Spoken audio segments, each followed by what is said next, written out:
النهارده احنا هنتكلم عن تنين جديد من شركه سامسونج يا صاحبي، حاجه كده من سلسله الاس. طبعا دي سلسله من اجمد السلاسل عند سامسونج، وهو السامسونج اس 23 فان اديشن او الاس 23 اف اي. ما علينا من المسميات، بس الموبايل ده هيبهرك فعلا بالامكانيات اللي هتقدمها لك زي ما ابهرني. طبعا كالعاده مش عايز اطول عليك، عارف انك بتزهق، فلايك ويلا بينا. النهارده احنا هنتكلم عن النقط المهمه بس في الموبايل ده، وفي كام ملحوظه كده اقول لك عليها علشان كل حاجه تكون قدامك واضحه. النهارده هنتكلم عن البطاريه والشاشه والديزاين واخيرا المعالج، يعني النقط المهمه دي. يعني بما ان الموبايل لسه جديد ولسه ما نزلش في الوطن العربي وما نعرفش طبعا السعر الرسمي هيكون كام، ولكن سعره بالدولار هو $600. المهم خلينا نبدا بالديزاين كالعاده اللي ما فيش فيه اي اختلاف لو هنتكلم على الاجيال السابقه من سلسله الاس ده من حيث الشكل، مش الخامات المستخدمه، لا اللي هو والله لو حد جنبك وشايل اقل موبايل في السلسله ده تبقى زيك زيه عادي. سامسونج الغني زي الفقير عندها، مش بتميز حد عن حد. الكلام ده برضه ينطبق على جهاز الاس 23 بلس، ايوه اللي هو عامل 40,000 جنيه ده شيء مستغربه الحقيقه. اللي هو فين يا عم؟ دافع شويتين وبتاع، وفي الاخر ما فيش فرق بيني وبين الموبايل اللي اقل من 10,000 جنيه. ده هزار بقى. بس خليني اقول لك على حاجه من منظوري انا، الديزاين ده حلو وعاجبني جدا، خلي بالك، وما فيهوش اي اضافات الحقيقه زي الموبايلات اللي اقل منه في السعر. مش هقول لك بقى الموبايلات اللي فاتوا والكلام ده كله، اللي هو انت لو اشتريت موبايل اقل منه في السعر باضعاف هتلاقي فيه اوبشنز كتير جدا في الديزاين تجبرك فعلا انك تقول الموبايل ده شكله حلو. هتقول لي طب ليه عاجبك وبتاع، اقول لك والله ما عنديش اي اجابه على السؤال ده، بس هو عاجبني ودي اذواق اكيد، رايك ممكن يختلف عني، واكيد انت لو كتبت كومنت بده ما عنديش اي مشكله لان انا بسمع باراء الاخرين جدا. بس بالله عليك ما تقول لي انت بتطبل للشركات، انت اخويا ومهم عندي عن اي حاجه تانية. والله في خازوق في الموبايل بتكلم عليه، انا مش بجاوب، وانت لو متابعنا هتعرف ده. المهم خلينا نتكلم عن الخامات المستخدمه في الموبايل ده. الفريم هنا من الالومنيوم وعليه حمايه جوريلا الجيل الخامس. الموبايل هنا مقاوم للميه والغبار بشهاده اي بي 68، يعني انت ممكن تنزل الموبايل في الميه عادي لحد 1.5 متر لمده نص ساعه،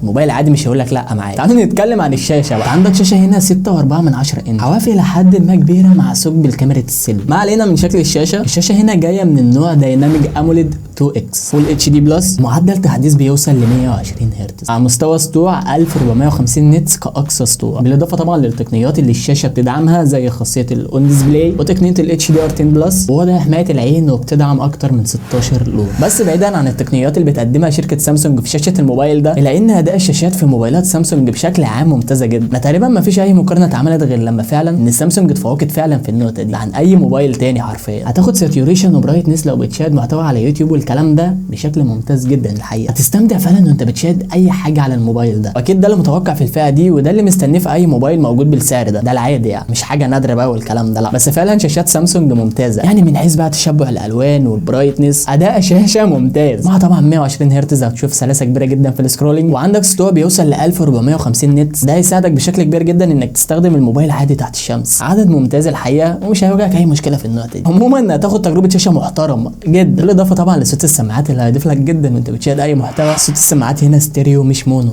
خلونا طبعا نستعين بالمعلم ده واقول لك ان الصوت هيبقى متقسم بين الناحيتين. بص الحقيقه انا ما جربتش، بس طبعا اتفرجت على مراجعات كتير جدا من الموبايل ده، طبعا اتقارن بموبايلات تانية في نفس الفئه دي، وفعلا سامسونج اتفوق من حيث صوت السماعات. والله مش عارف احنا لما نجرب الموضوع يعني الموضوع هيبقى مختلف ولا لا، بس تمام. بالنسبه للمعالج بقى، بص الموبايل ده نازل بمعالجين، وطبعا مش هيبقى ليك حريه الاختيار، لا اسمع بس. خليني اقول لك ان الاصدار الامريكي للموبايل ده نازل بالسناب دراجون 8 جين 1، اللي هو الموبايل هينزل في امريكا بالمعالج ده، كنت اتمنى الصراحه انه ينزل بالسناب دراجون 8 جين 2 بس اوكي، واصدار من نوع اكسينوس 2200، الاصدار المتوفر بالنسبه للبلدان العربيه، يعني الاصدار اللي هينزل مصر هو اكسينوس 2200. طيب بما ان اصدار السناب دراجون نزل في امريكا، ليه تمنيت انه ينزل بمعالج اقوى من ده اللي هو السناب دراجون 8 جين 2؟ هقول لك ببساطه، لان لو كان فعلا نزل بالمعالج ده هقول لك ببساطه كان هيضيفوا معالج اقوى من المعالج اللي موجود بالاصدار اللي هينزل لنا مصر هنا، يعني كان هيبقى معالج من حيث القوه متشابه. الموبايل نازل ب 8 جيجا رام، ما عندكش اوبشن اعلى من كده، مع 128 جيجا او 256. خلي بالك هو معالج كويس ومحترم واداء مستقر فعليا لابعد حد، وفي الاستخدام اليومي هيأدي معاك جدا، بس مش هيكون بنفس قوه السناب دراجون 8 جين 1، يعني خلينا واضح معاك. بس مع سوفت وير سامسونج طبعا انت مش هتعاني تماما، مفيش بقى جو اللاج اللي ممكن يحصل معاك والكلام ده، الكلام ده مش موجود هنا في موبايلات سامسونج. موبايل هينزل باندرويد 13، هيفضل داعم لابديتس لحد 4 سنين، وده شيء هيديك دفعه قويه جدا انك تتوجه للموبايل ده فعلا، لان الجهاز مدعوم لفتره طويله. بس خلينا اوضح لك حاجه، زي ما قلت لك طبعا في بدايه كلامي عن المعالج فعلا كويس جدا، بس خلينا اوضح لك نقطه بسيطه، ان معالجات سامسونج او اكسينوس عموما مش افضل حاجه في اداء الالعاب، يعني تجربه اللعب مش هتكون اسلس حاجه في الفئه دي، لكن طبعا نسخه السناب دراجون من الاصدار ده تكون افضل في حته الالعاب دي اكيد، وهتلعب على جرافيكس او سيتنج اعلى، فاهم؟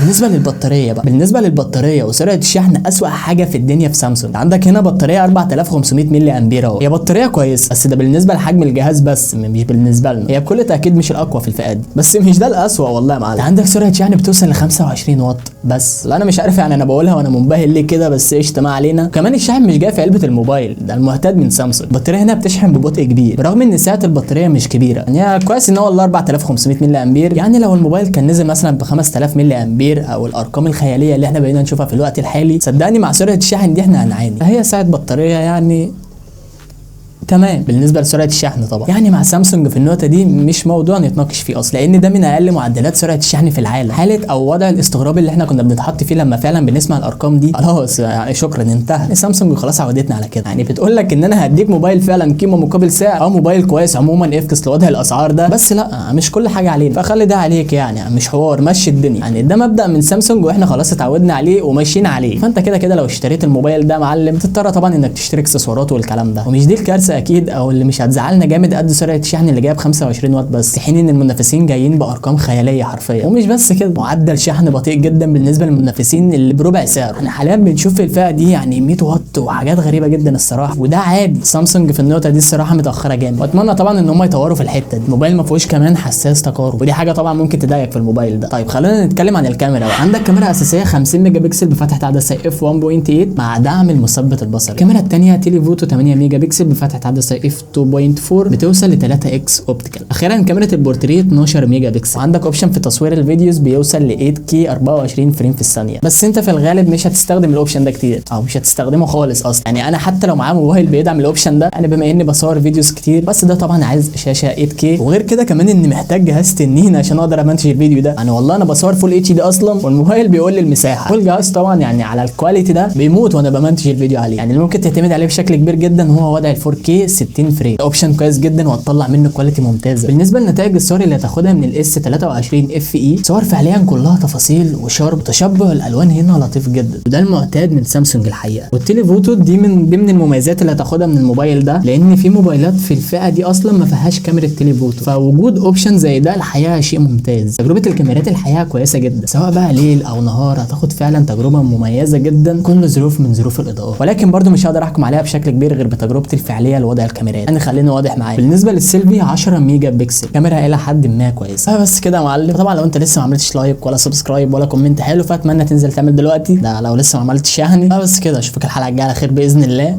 سلام.